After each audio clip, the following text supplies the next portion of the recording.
In the headlines, fuel queues resurface as retail stations shut in Abuja, Kano, Lagos. Academic Staff Union of Universities extend strike till August. 7 killed in fresh bandits attack in Sokoto. And on the foreign scene, at least 35 killed in attack on DR Congo gold mine.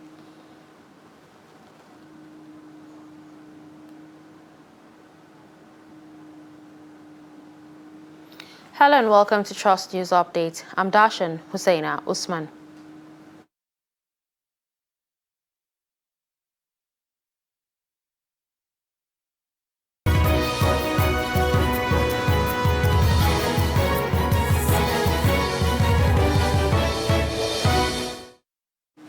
Fueling stations in Abuja and neighboring states of Nasarawa and Niger are experiencing long queues. Reports say many outlets are shut as they claim not to have products to dispense, a development that led to the crowding of the fueling stations that dispense the commodity. It is reported that spokesperson of NNPC, Garbadin Mohammed, promised to revert with an explanation on what might have led to the resurfacing of queues in Abuja when he was contacted. This comes as the NNPC announced on Sunday that it evacuated 537 million liters of petrol between April 25th and May 1st, 2022, translating to an average of daily evacuation of 76.8 million liters during the week in review. The airline operators of Nigeria have suspended the decision to cripple the aviation sector on Monday. President of the AON, Alhaji Abdulmanaf Yunusa Sarina, who announced this on Sunday, said the decision was taken after deliberations with the federal government. The development comes after no fewer than 6 airlines backed out of the planned shutdown. The airlines, which pulled out of the earlier joint decision to suspend operations over skyrocketing Jet A1, include Ibom Air, Dana, Arik, Aero, Overland, and Green African Airwaves. Out of the 6, only Green Africa is not a member of the AON. In education, Academic Staff Union of Universities has extended its ongoing strike by 3 months, and this was announced at the end of the Union National Executive Council meeting, which held in Abuja on Sunday. ASU President Professor Emmanuel Osodeke said the union resolved to give the government enough time to satisfactorily resolve all the outstanding issues. ASU announced a 4-week total and comprehensive warning strike following the inability of the union and the federal government to reach common grounds on the demands of university lecturers. Following the expiration of the initial 4 weeks of the warning strike, the union had gone ahead to declare another 8 weeks, saying that it was giving the government more time to attend to its needs. National leader of the All Progressives Congress, Bola Tinubu, and one of its presidential aspirants has expressed confidence at winning the presidential ticket of the party.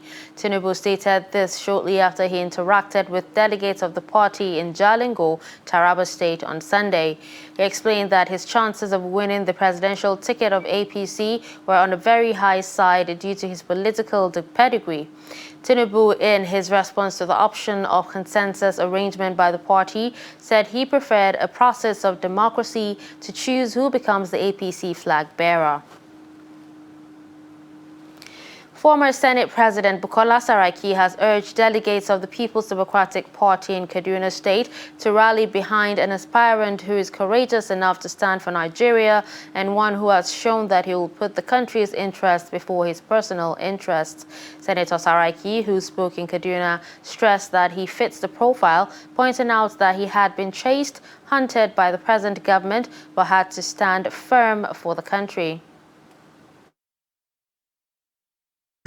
To make progress in any country, there must be unity of that country. Somebody who represents all Nigerians, somebody that they will be comfortable, saying this is the Nigerian, and this is somebody that I have my faith, and not somebody who only looks one part of the country. Because without that, we can, and that is one of the things we're seeing in Kaduna. And that takes me back to the question that you talked about, issue of consensus. Consensus building is all about unity, it's all about bringing people together. Because the job ahead of us requires all of us to come in. Whether we have it before primaries, we have it at primaries, or even after winning election, it is clear that this country, we must come together, and I'll spend Still in politics, Governor of Nigeria's Central Bank, Godwin Emefiele, recently thanked some individuals and farmers for purchasing the 100 million naira nomination and expression of interest forms of the APC for him to facilitate his much-touted presidential contest. It is against this background that Trust TV sought clarification from the Corporate Affairs Commission about possible breaches in this kind of scenario. Shafi'u Suleiman has more. Nigeria's Central Bank Godwin Emefiele recently thanked some individuals and farmers for purchasing the 100 million naira nomination and expression of interest forms of the APC for him to facilitate his much-touted presidential contest. It is against this background that Trust TV sought clarification from the Corporate Affairs Commission about the possible breaches in this kind of scenario. We intend to issue a public statement in due course on that, reminding companies of the provisions of CAMA that clearly prohibits them from donating to a political party or engaging in political activities. He also speaks on the impact of certain reforms by the Buhari government aimed at facilitating ease of doing business and factors undermining the efforts.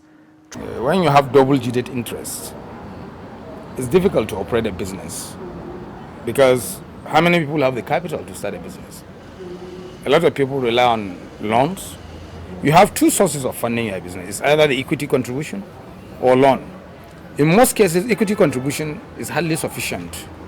The CAC boss also tasked beneficiaries of the 250,000 free new businesses registered following the directive of the president to remain afloat to avoid drastic action. People should not use these companies or business names as vehicles to just collect the money and close shop.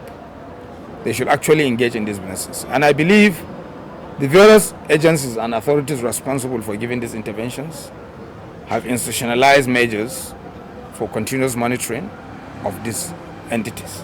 Nigeria has been receiving international accolades for doing well in the Ease of Doing Business Index. But there are fears that certain factors are slowing down the gains.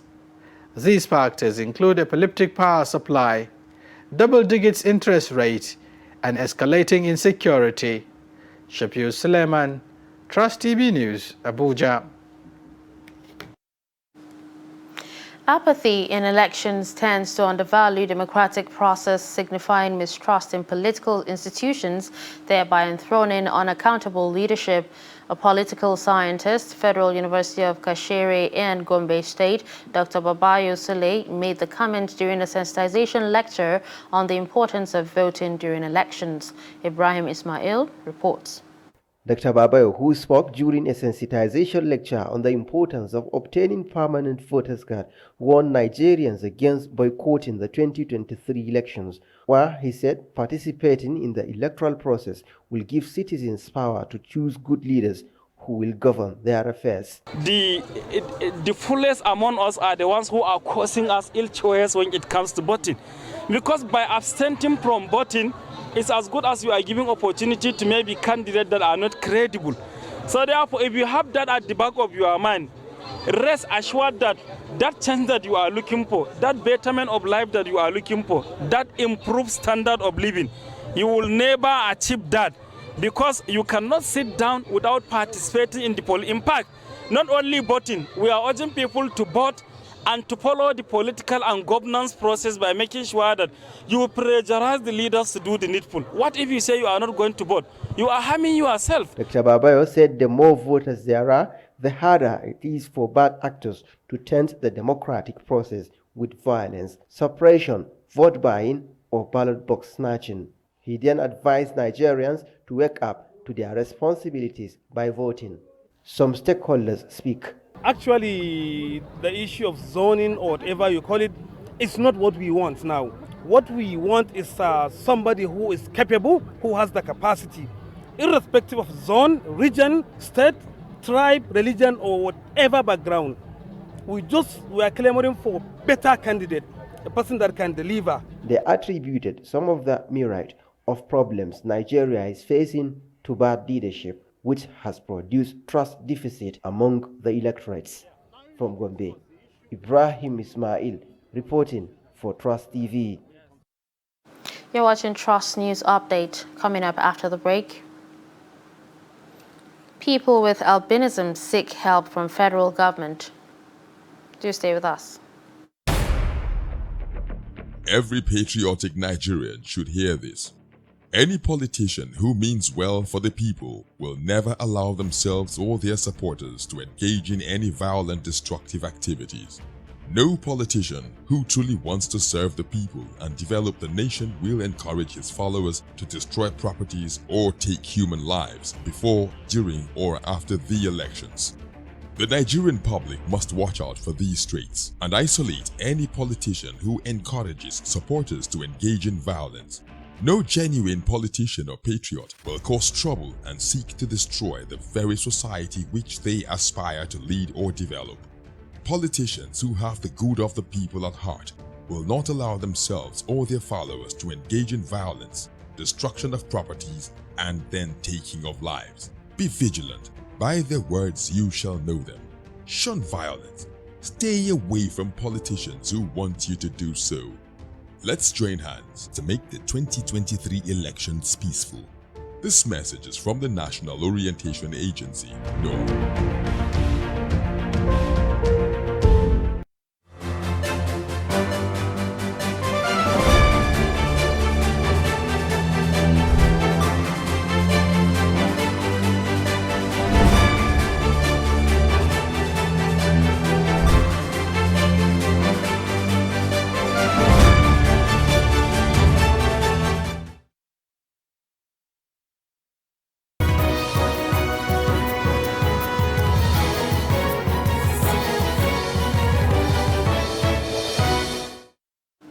Welcome back and thanks for staying with us. You're still watching Trust News Update.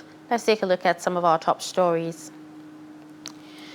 We told you that fuel queues have resurfaced as retail stations shut in Abuja, Kano, Lagos. You also heard that airline operators have suspended their planned strike. Some more news. 7 residents of Takakume in Goronyo local government area of Sokoto State were killed during an attack on the community in the early hours of Sunday. One of the bandits was also killed by the local vigilantes who gave the bandits a hot chase. Confirming the incident, the council's chairman, Abdul Wahab Goronyo, said the bandits attacked the community around midnight, killed 1 person and abducted 6. The chairman said the bandits had attacked the same village a few days ago and abducted 3 persons who were still in captivity. He said security operatives had been deployed in the village to forestall a further attack on the people. President Muhammadu Buhari has commended the military for the incessant onslaught against criminal elements in the northwest and particularly Zamfara State. A statement released on Sunday by the president's spokesman Garba Shehu says the president was happy with the military for not letting up despite achieving positive outcomes based on current operational trajectory. The president acknowledged that there appears to be relative calm in the state, with situations returning to normal in most parts, while the rural communities are ready to live their lives normal again. President Buhari is, however, concerned that there had been several breaches in some villages where a number of casualties were recorded. He therefore directed the armed forces to sustain the momentum that had been developed in order to end the activities of the murderers.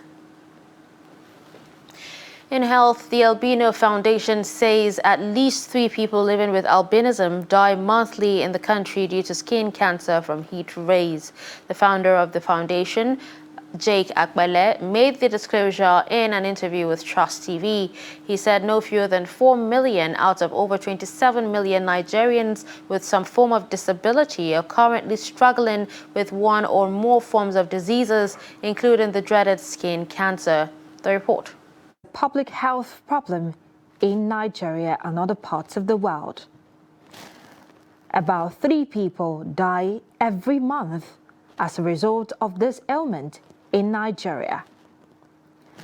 The president of Albinism Association of Nigeria, Jacob Pelle, who made the disclosure in Abuja to mark the National Albinism Awareness Day, said people with albinism, PWA, in Nigeria are suffering from skin cancer and appealed to President Muhammadu Buhari to come to their rescue. First and foremost, I'm a skin cancer survivor, and I was privileged to get the best of medical assistance by family and friends. That is not the case of every other person. And when we started the engagement for cancer treatment, we engaged President Olusegun Obasanjo, the former president, and he approved for persons with albinism to be treated free.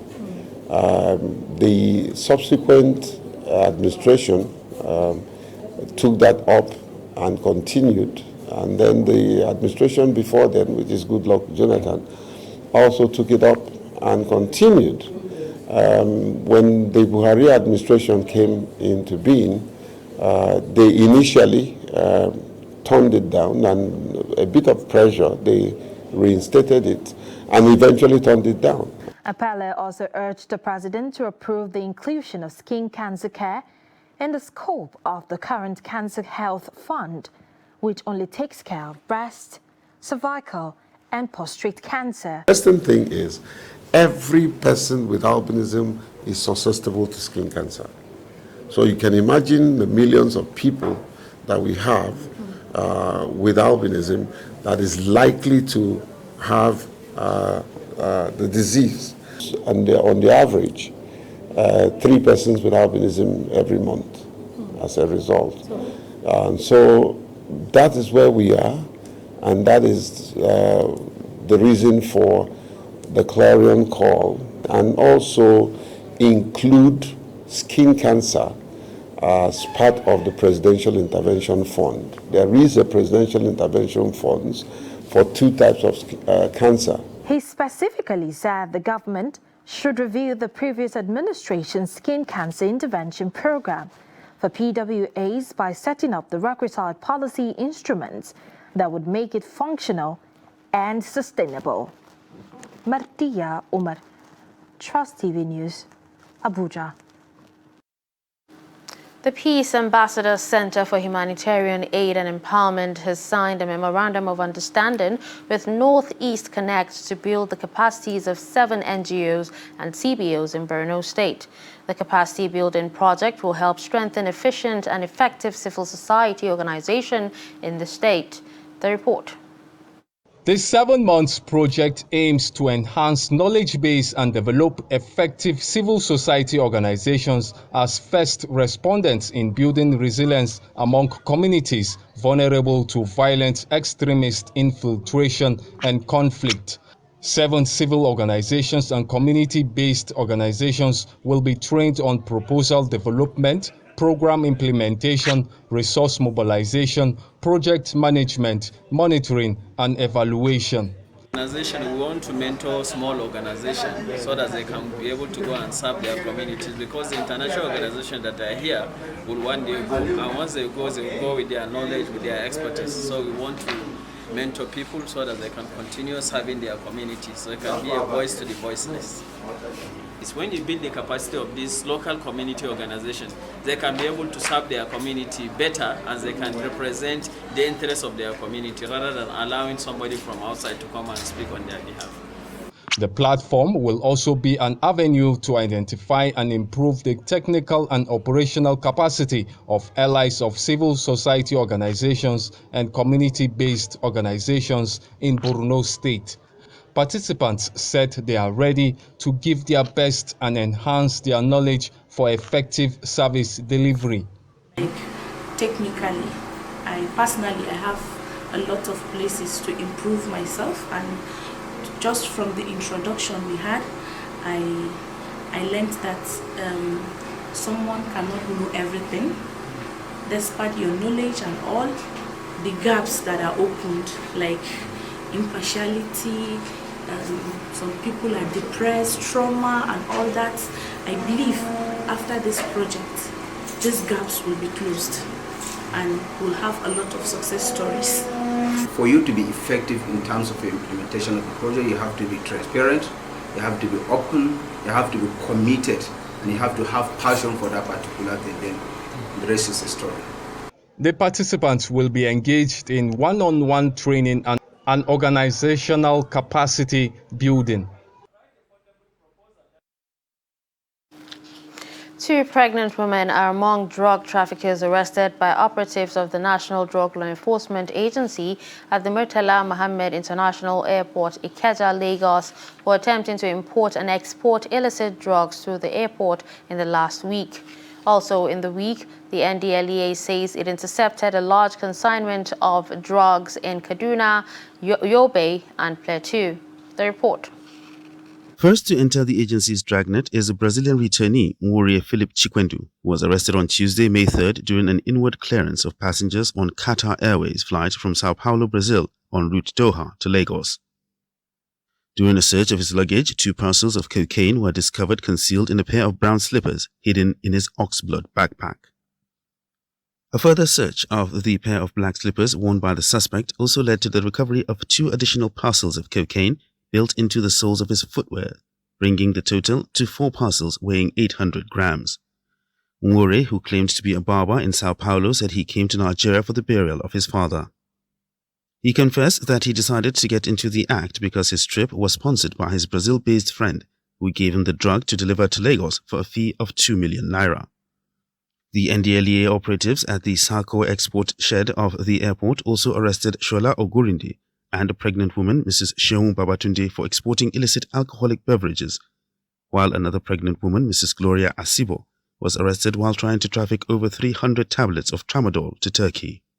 On Thursday, 5th May, while attempting to board a Turkish airline flight to Bologna, Spain via Istanbul, Turkey, a search of her luggage containing food items led to the recovery of 300 tablets of 200 milligrams and 225 milligrams high-dosage tramadol concealed in crayfish. Meanwhile, large consignments of psychoactive substances have been intercepted in parts of the northwest, northeast, and north central. He charged them and those in other commands across the country to sustain the heat on drug cartels, as well as balance their drug supply reduction and drug demand reduction efforts.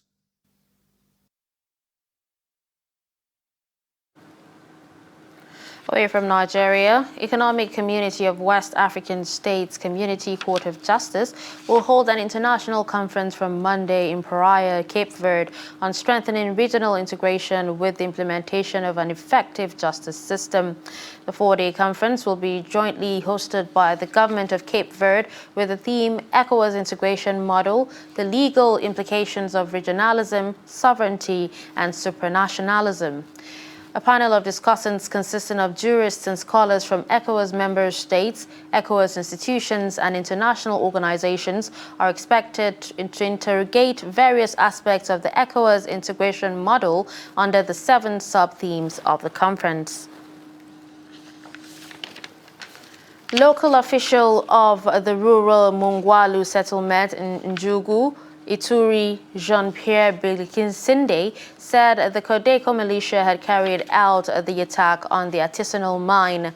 Bilikinsinde said the militia had attacked the Camp Blanquet gold mine and that 29 bodies had been retrieved, while another 6 burnt bodies had been found buried at the site. Among the dead is a 4-month-old baby.